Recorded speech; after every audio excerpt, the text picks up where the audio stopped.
শিশির ভাই, সংস্কারের আলাপ হচ্ছিল, এগুলো সংস্কার, এই পাঠটুকুকে আমরা কমিশনের সংস্কার নিয়ে কথা বলছি, তাই না? ওটা সরকার তার স্বাভাবিক কাজ হিসেবে। ওনার কথা জবাব দিচ্ছি আমার, উনি মনে হয় বিচার বিভাগীয় সংস্কার কমিশনের রিপোর্টটা দেখার হয়তো সুযোগ পান নাই মেটিকুলাসলি। দুদু ভাই একটি প্রশ্ন করেছে যে গত এই 9-10 মাসে এই অন্তর্বর্তী সরকার কোনো ধরনের সংস্কার বা সংস্কারের দিকে গেল কি না। আপনিও তো একটি ছিলেন কমিটিতে, আমরা যত জানি এই সংস্কার কমিশনের যে কোনো একটা কমিটিতে ছিলেন, মানে বলতে পারবেন কোথায় কোথায় হয়েছে কিনা কোনো সংস্কার? না, একেবারেই না। যেমন ধরুন, আমি নির্বাচন ব্যবস্থা সংস্কার কমিশনে ছিলাম। প্রত্যেকটা সংস্কার কমিশন তাদের প্রাথমিক যে জিনিসগুলো দিয়েছিল, সুপারিশগুলো, এর মধ্যে শর্ট টার্মে কোনটা কোনটা করা যায় আমরাও করে দিই। আমাদেরকে বলা হয়েছিল কোনটা শর্ট টার্মে করা যায় সেটা বলে দাও, আমরা এটা বলে দিয়েছি, করে দিয়েছি।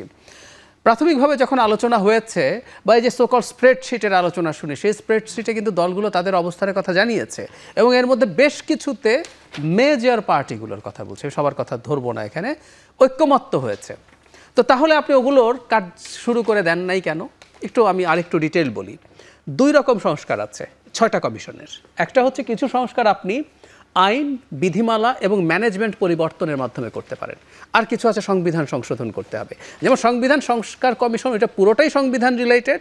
আমাদের নির্বাচন ব্যবস্থা সংস্কার কমিশনেও কিন্তু সংবিধান রিলেটেড সংশোধনী আছে। তো ওটা তো এখন হবে না। যেগুলো আইনের মাধ্যমে হবে ওগুলো অধ্যাদেশ, এখন যেহেতু পার্লামেন্ট নাই, অধ্যাদেশের মাধ্যমে করা হবে। কোনো রকম কোনো প্রসেস নেই। জামায়াত ইসলামী, বিএনপি, এনসিপি, অন্যান্য গণতন্ত্র মঞ্চের দলগুলো এবং ইসলামী যে দলগুলো আছে সবাই মিলে একমত হয়েছে, এরকম বেশ কিছু ইস্যু আছে। এখন এগুলোর কাজ কিন্তু গত কয়েক মাস আগেই করা যেতে পারত। যেখানে যেখানে হয়েছে সেই জায়গাগুলো সরকার কোনো রকম কোনো পদক্ষেপ নেয়নি, প্রত্যেকটা ঝুলিয়ে রাখছে। তো যেগুলো একমত হয়েছে সেগুলোও ঝুলে আছে, আর কিছু ক্ষেত্রে যেহেতু ঐক্যমত্য হয়নি, দ্বিতীয় রাউন্ড হবে, তারপর জুলাই মাসে গিয়ে করবে। একটা দীর্ঘসূত্রিতা যে দেখা যাচ্ছে ইদানিং, আমার কাছে এটাকে খুবই ইন্টেনশনাল মনে হয়। মানে এই সরকার এখন পর্যন্ত কোনো কাজই করেনি? একদম না, একদম না। ঠিক কাজ করেছে হলে আলোচনা করছেন, কিন্তু আবারও বলছি 3 মাস আগে আপনি যেটা জানতেন, 2 মাস আগে যেটা জানতেন যে এই আইনের ক্ষেত্রে একমত হয়ে গেছে সবাই, বা এই আইনের এতটুকু একমত হয়েছে এবং এতটুকুই আমরা করব, সো এই কাজটা শুরু করে দিতে পারেন। তো আইন মন্ত্রণালয় ওটা পাঠিয়ে দেন, কেউ কেউ তৈরিই করে দিয়েছে। যেমন আমরা আমাদের কথা বলতে পারি, আরপিওতে আমরা যা যা চেঞ্জ করেছি সেটা আমরা একেবারে বাক্য সহ লিখে দিয়েছি, যেখানে এই বাক্যের জায়গায় এই বাক্য প্রতিস্থাপিত হবে, এই শব্দের জায়গায় এই শব্দ প্রতিস্থাপিত হবে, এভাবেও লিখে দিয়েছি। আইন মন্ত্রণালয় নিজেরা আবার স্টাডি করে তারা ওয়েবসাইটে দিক, জনগণের মতামত চাক, এগুলো অনেক আগেই শেষ হয়ে যেতে পারতো। জি জি। শিশির মনির ভাই, আপনি তো আইনেরই লোক, আপনার কাছে কি চোখে কিছু পড়েছে এই সরকার সংস্কার বা কোনো কাজবাজ করেছে কিনা গত 9-10 বছরে? 9-10 মাসে দুঃখিত। জি, করেছে তো অনেক। আমার মনে হয় যে কমিশনের মেম্বার ছিলেন জাহিদ ভাই, সেই কমিশনের যে সবগুলো রিপোর্ট একসাথে হয়েছে, হওয়ার পরে দলগুলোর কাছে যারা পাঠিয়েছেন, দলগুলো তার কমেন্ট দিয়ে আবার ঐকমত্য কমিশনে পাঠিয়েছে। সেখানে গতকালকে দেখলাম যে মিনিমাম ঐকমত্য হয়েছে যেগুলো, এগুলোকে সাইড করা হয়েছে, আর কতগুলো বিষয় আছে ঐকমত্য হয় নাই, সেগুলো সেকেন্ড রাউন্ড ডিসকাশন শুরু হতে যাচ্ছে জুনের প্রথম সপ্তাহে, তারপরে জুলাই মাসে চার্টার হবে। সো দিস রোড ম্যাপ আমার বিবেচনায় ইজ ওকে, ফাইন। হ্যাঁ, কেউ যদি আর্গুমেন্ট করে যে আরও তাড়াতাড়ি করা দরকার ছিল, আরও ডে অ্যান্ড নাইট কাজ করা দরকার ছিল, এটা অবশ্যই এভরি মোমেন্ট ইজ ইম্পর্টেন্ট, সেই জন্য আরও অ্যাক্সিলারেট করা প্রয়োজন ছিল। যেমন ধরেন, আমি কোর্টে বসে কি দেখতে পাই? কোর্টে বসে দেখতে পাই সবচাইতে বড় কাজ যেটা হয়েছে, বিচারক নিয়োগের একটা আইন হয়েছে। এটা বাংলাদেশে দীর্ঘদিন থেকে এই দাবি নিয়ে আমরা যুদ্ধ করেছি, সকলেই যুদ্ধ করেছে। আরেকটা জিনিস পেন্ডিং আছে, খুব দ্রুতই হয়ে যাবে, সেপারেট জুডিশিয়াল সেক্রেটারিয়েট। ইতোমধ্যে একটা খসড়া কপি আইন মন্ত্রণালয়ে গিয়েছে, এটা ভেটিং হচ্ছে। যেমন ধরুন, একটা উল্লেখযোগ্য অংশ মাঝে মাঝে ভাবি, সরকার প্রথম দিনই কি করেছেন, বেগম খালেদা জিয়া সম্পর্কে গুরুত্বপূর্ণ সিদ্ধান্ত নিয়েছেন। 10টা খসড়া মামলা নিষ্পত্তি হয়েছে, 21শে আগস্ট মামলা নিষ্পত্তি হয়েছে, আজকে আজাদ সাহেবের মামলা নিষ্পত্তি হয়েছে। এগুলোতে একটা কম্বাইন এফোর্ট ছাড়া এটা হয় না। জুবায়দা রহমান বিদেশ থেকে এসেছেন, তিনি বাংলাদেশে এসে আগামীকালকে তার মামলা রায়ের জন্য আছে।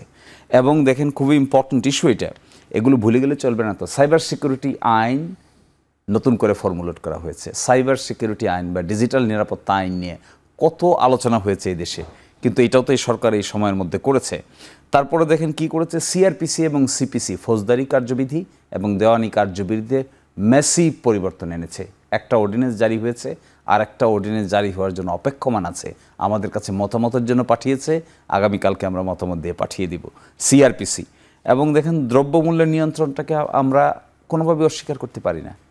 গেল বছর রোজার ঈদের যে যাত্রাটা, শিশির ভাই সংস্কারের আলাপ হচ্ছিল, এগুলো সংস্কার এই পাঠটুকুকে আমরা কমিশনের সংস্কার নিয়ে কথা বলছি, তাই না? এবং দেখেন আপনি যে ওই যে এই পাঠটুকুতে এগুলো প্রত্যেকটা ভিন্ন জিনিস। এই পাঠটুকুতে এই যে সংস্কার সিআরপিসি পরিবর্তন কি সংস্কার নয়? এটা কোনো কমিশনের সাজেস্টেড সংস্কার না, আমরা কমিশনগুলোর আলাপ করছি। কমিশনগুলো দেয়া জিনিস আমি একটু ক্লিয়ার করি।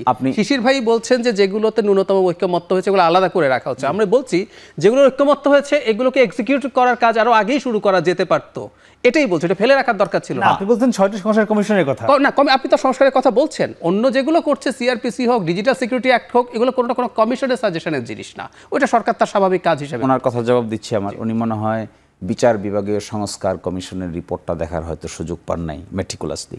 সেখানেই প্রপোজ করা হয়েছে সিআরপিসিতে কি পরিবর্তন আনতে হবে, সেখানেই প্রপোজ করা হয়েছে সিপিসিতে কি পরিবর্তন আনতে হবে, সেখানেই বিচার বিভাগীয় সংস্কার কমিশনের রিপোর্টেই এটা সাজেস্ট করা হয়েছে যে বিচারক নিয়োগের জন্য সেপারেট আইন প্রণয়ন করার জরুরিয়ত। ফলে এই বিচারক নিয়োগের আইন, বর্তমানে যে বিচারক নিয়োগ হতে যাচ্ছে হাইকোর্টে, এই সরকার আসার পরে 23 জন নিয়োগ হয়েছে, এটা নিয়োগ হয়েছে আগের আইনে, কিন্তু এখন আর একটা অ্যাপয়েন্টমেন্ট প্রসেস চলছে, এটা কিন্তু হচ্ছে বিচারক নিয়োগ কমিশনের অধীনে, আইন অ্যাপয়েন্টমেন্ট কমিশনের অধীনে। এটা কিন্তু বিচার বিভাগীয় সংস্কার কমিশনের রিপোর্টের পার্ট, সেটাই আমি বলছি। এবং দেখেন বড় ধরনের একটা পদক্ষেপ এখানে নিয়েছেন, যদি এটা করতে পারেন, সেপারেট জুডিশিয়াল সেক্রেটারিয়েট। সকল দল এ ব্যাপারে হা বলেছে, আমরা দেখেছি সকল দল হা বলেছে এবং বলেছে যে সংবিধানের আর্টিকেল অনুচ্ছেদ 116কে পুনরায় পূর্ববর্তী সংবিধানের যে অবস্থানে ছিল সেখানে ফিরে নিতে হবে। সকল দল এ ব্যাপারে হা বলেছে, টিকমার্ক দিয়েছে, বিএনপি দিয়েছে, জামাত দিয়েছে, এনসিপি দিয়েছে, অন্যান্য রাজনৈতিক দল আছে, সবাই একসাথে দিয়েছে। ফলে আমার কাছে মনে হয় কিছুই হয়নি, এরকম ব্ল্যাটেন্টলি বলা ঠিক হবে না, কিন্তু অবশ্যই আরও অ্যাক্সিলারেট করা প্রয়োজন, অবশ্যই আরও দ্রুত গতিতে করা প্রয়োজন এবং নির্বাচনের রোডম্যাপ ঘোষণা করা প্রয়োজন। সংস্কারটাও কতদিনের মধ্যে শেষ হয়ে যাবে এটারও রোডম্যাপ ঘোষণা করা প্রয়োজন, তবেই কনফিউশনটা তাড়াতাড়ি দূর। জি।